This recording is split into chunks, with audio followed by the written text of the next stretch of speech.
Wuzi Tuesday, March 5th, 2024. Another episode of Stand Tall. We're going to be on verse 4 of, I believe we're on chapter 2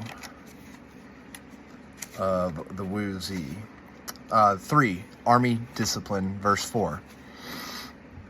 Wuzi said, "Wherever two armies do battle, death awaits. Those that fight to the death survive. Those that hope to survive die. Excellent commanders give their armies the urgency of someone on sinking a ship, or trapped in a burning house. There is no time to make cunning plans, or for the brave to summon their courage. They can only go straight into the fight ahead. This is why it is said, the most damaging behavior in warfare is hesitation. The worst disasters to befall an army are caused by indecision and doubt on the part of the commanders." So, that's very important. The decision-making skills in the time of battle are why experience is so necessary.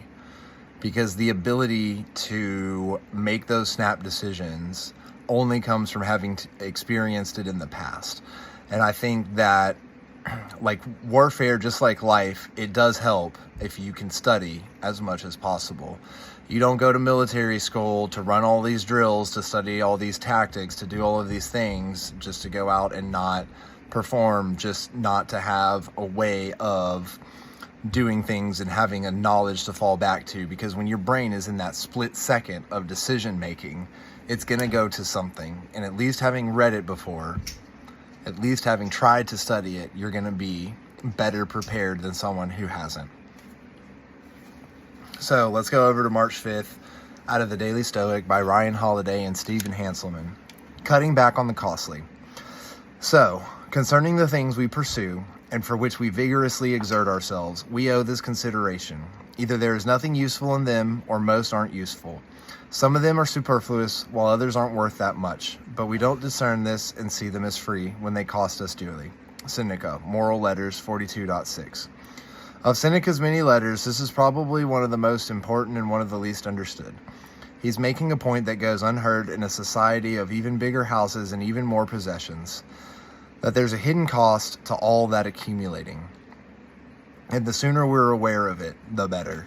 So before I continue, there's this one movie that me and my wife watched recently, and I think this goes back to what the Wuzi is saying in Wu Qi when he's saying hesitation is the deadliest thing on the battlefield. And I think it has to do with, like, if if the fire alarms in your house started going off and you had to grab everything, if the smoke detector started going off and you had to grab one thing, what would it be? And the more people have, the longer it takes them to decide. And so the most freeing thing is to have little to think about when that time comes. What's the most important thing to you when disaster strikes? And so I think that's one of the hidden costs of accumulating so much. Remember, even what we get for free has a cost, if only in what we pay to store it, in our garages and in our minds. As you walk past your possessions today, ask yourself, do I need this? Is it superfluous? What's this actually worth? What is it costing me?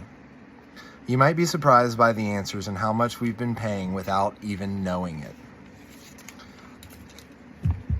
So concerning the things that we pursue and for which we vigorously exert ourselves, we owe this consideration. Either there is nothing useful in them, or most aren't useful. Some of them are superfluous, while others aren't worth that much. But we don't discern this and see them as free when they cost us dearly. I just wanted to read it again because I wanted it to sink in. Because the way that he says most aren't useful, or there is nothing useful in them, right? So I think that's very interesting, because on the battlefield, the most valuable thing to the warrior is his weapon. Money doesn't matter. Things don't matter. Trinkets don't matter. Stories don't matter. Memories don't matter. What matters is the here and now, and if you're going to survive.